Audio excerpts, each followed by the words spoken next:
नमस्ते। आज के इस एक्सप्लेनर में आपका स्वागत है। आज हम एक बेहद ही दिलचस्प सफर पर निकलने वाले हैं, बिखरे हुए प्राचीन राज्यों से लेकर आज के स्वतंत्र राष्ट्रों तक। बंगाल की भौगोलिक और राजनीतिक पहचान का विकास सच में अकल्पनीय है। 3000 सालों से भी लंबा सफर, जहां अनगिनत साम्राज्य बने और मिट गए। ये महज कुछ राजाओं की लिस्ट नहीं है, बल्कि एक पूरी सभ्यता के लगातार बदलते स्वरूप की एक अद्भुत कहानी है। तो चलिए, बिना किसी देरी के शुरू करते हैं। इस पूरे इतिहास को आसानी से समझने के लिए हमने इसे 6 हिस्सों में बांटा है। हम प्राचीन राज्यों से शुरू करके क्लासिकल स्वर्ण युग, सल्तनत का उदय, मुगलों का दौर, ब्रिटिश औपनिवेशिक युग और आखिर में आधुनिक विभाजन और स्वतंत्रता तक जाएंगे। इस ऐतिहासिक कहानी को आज की हकीकत से जोड़ने के लिए जरा ये देखते हैं कि प्राचीन नाम आज के नक्शे पर कहाँ फिट बैठते हैं। प्राचीन पुंड्रवर्धन आज के राजशाही और मालदा का हिस्सा है। प्राचीन वंग, जहां से दरअसल बंगाल नाम आया, वो आज के खुलना और बारीसाल में है। इसी तरह गौड़ क्षेत्र आज के मालदा और मुर्शिदाबाद से, और हरिकेल आज के सिलहट और चटगांव से जुड़ता है ना कमाल की बात कि हजारों साल बाद भी भूगोल कैसे इतिहास को समेटे हुए है।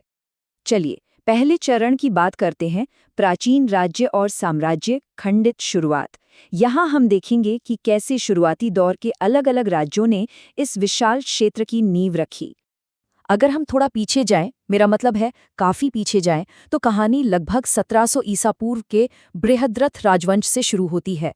फिर वंग और अंग जैसे स्थानीय राज्य उभरते हैं, और 350 ईसा पूर्व के आसपास शक्तिशाली नंद साम्राज्य इस पूरे क्षेत्र को जीत लेता है। मतलब छोटी-छोटी रियासतें अब बड़े साम्राज्यों का हिस्सा बन रही थीं। खैर, अब यहाँ एक बहुत ही दिलचस्प सवाल उठता है। इतिहास में अक्सर एक बात पूछी जाती है कि सिकंदर महान, जो आधी दुनिया जीत चुका था, वो भारत से अचानक वापस क्यों लौट गया? ग्रीको रोमन इतिहासकारों की माने तो इसका जवाब प्राचीन बंगाल के गंगारीदाई साम्राज्य में छिपा है। जी हाँ, उनके पास युद्ध करने वाले हाथियों की इतनी भयानक और विशाल सेना थी कि उसकी खबर सुनकर ही सिकंदर की सेना के पसीने छूट गए थे। और सच कहूं तो इसी खौफ ने सिकंदर को वापस लौटने पर मजबूर कर दिया। इसके बाद तो जैसे राजवंशों की झड़ी सी लग गई। बंगाल बार बार मगध के विशाल साम्राज्यों जैसे हर्यंक, शिशुनाग, नंद, मौर्य, शुंग और कण्व का हिस्सा बनता रहा और टूटता रहा। हर नए साम्राज्य ने यहाँ अपनी एक अलग और गहरी छाप छोड़ी। अब बढ़ते हैं हमारे दूसरे चरण की तरफ, क्लासिकल स्वर्ण युग, स्वर्णिम एकीकरण। बिखराव के बाद अब एक मजबूत क्षेत्रीय पहचान बनने का वक्त आ गया था। कहानी गुप्त साम्राज्य के शांतिपूर्ण दौर से आगे बढ़ती है।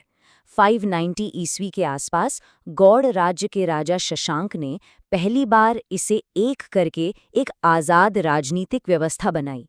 फिर आए बहुत ही शक्तिशाली पाल और सेन साम्राज्य, जिन्होंने लंबे समय तक बंगाल को जोड़े रखा। अब यहाँ ध्यान देने वाली बात यह है कि बौद्ध पाल साम्राज्य ने सिर्फ राजनीतिक तौर पर ही बंगाल को एक नहीं किया, बल्कि सदियों के गृह युद्ध के बाद एक गजब की शांति और समृद्धि भी लाई। ये कला और वास्तुकला का स्वर्ण युग था। और सबसे बड़ी बात, यहीं चर्यापद लिखा गया, जो शुरुआती बंगाली साहित्य था। मतलब बंगाली भाषा की असल नींव इसी दौर में रखी गई थी। फिर 13वीं सदी के आसपास कहानी में एक बहुत बड़ा ट्विस्ट आता है। हमारा तीसरा चरण, सल्तनत का उदय, इस्लामी पुनर्जागरण। ये नई संस्कृतियों का एक बहुत ही खूबसूरत मेल था। इस नए दौर की शुरुआत 1204 में बख्तियार खिलजी की जीत के साथ होती है। सत्ता बहुत तेजी से बदल रही थी। ममलूक और तुगलक वंश के तहत दिल्ली सल्तनत के जो गवर्नर यहाँ आए, वो धीरे धीरे दिल्ली के खिलाफ ही बगावत करने लगे और खुद को आज़ाद घोषित करने लगे। बलबन घराने के शासकों ने भी अपनी स्वतंत्र पहचान बनानी शुरू कर दी थी। और इसी का नतीजा था कि 1352 में शमसुद्दीन इलियास शाह ने सातगांव, लखनौती और सोनारगांव को मिलाकर पूरी बंगाल सल्तनत की नींव रख दी। ये कोई छोटा मोटा राज्य नहीं था, ये एक पूरी तरह से आज़ाद, सांस्कृतिक तौर पर बेहद अमीर और एक बहुत बड़ा ग्लोबल ट्रेडिंग हब बन गया था। दुनिया भर में इस क्षेत्र का दबदबा कायम हो गया था।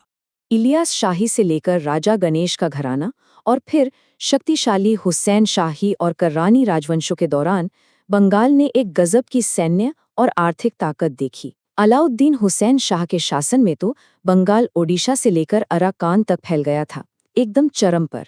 चलिए अब अगले अध्याय पर चलते हैं, मुगलों से लेकर स्वतंत्र नवाबों तक। देखते हैं कैसे मुगल साम्राज्य की अधीनता से निकलकर यहाँ के नवाब आज़ाद हुए। ये सिलसिला 1574 में सम्राट अकबर की शुरुआती जीत के साथ शुरू हुआ।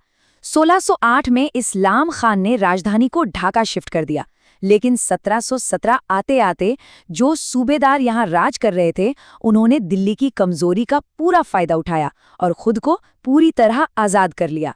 अगर इस दौर की बड़ी हस्तियों की बात करें तो शाइस्ता खान के ज़माने की आर्थिक समृद्धि आज भी मिसालों में दी जाती है। फिर मुर्शिद कुली खान जैसे नवाब आए जिन्होंने अपनी आज़ाद सत्ता चलाई। लेकिन 1757 में नवाब सिराज-उद-दौला की हार के साथ सब कुछ बदल गया। ये बंगाल के इतिहास का शायद सबसे बड़ा टर्निंग पॉइंट था। और 1757 की इसी हार से शुरुआत होती है हमारे 5वें और सबसे काले अध्याय की, ब्रिटिश औपनिवेशिक युग। जरा सोचिए, एक विदेशी व्यापारिक कंपनी ने कैसे एक पूरे के पूरे संपन्न क्षेत्र को चूस लिया। 1757 में ईस्ट इंडिया कंपनी का शासन शुरू हुआ और 1765 में दीवानी अधिकार मिलने के बाद तो लूट और भी तेज हो गई। फिर 1858 में सीधा ब्रिटिश क्राउन का राज आ गया। ये गुलामी लगभग 200 सालों तक चली और आखिरकार 1947 में खत्म हुई। लेकिन इसने यहाँ के सामाजिक और आर्थिक ताने बाने को हमेशा के लिए बर्बाद कर दिया था। अगर हम देखें कि अंग्रेजों ने ये किया कैसे, तो ये एक क्रमिक प्रक्रिया थी। सबसे पहले उन्होंने इलाहाबाद की संधि से दीवानी यानी टैक्स वसूलने का हक लिया, फिर दोहरी सरकार का नाटक किया।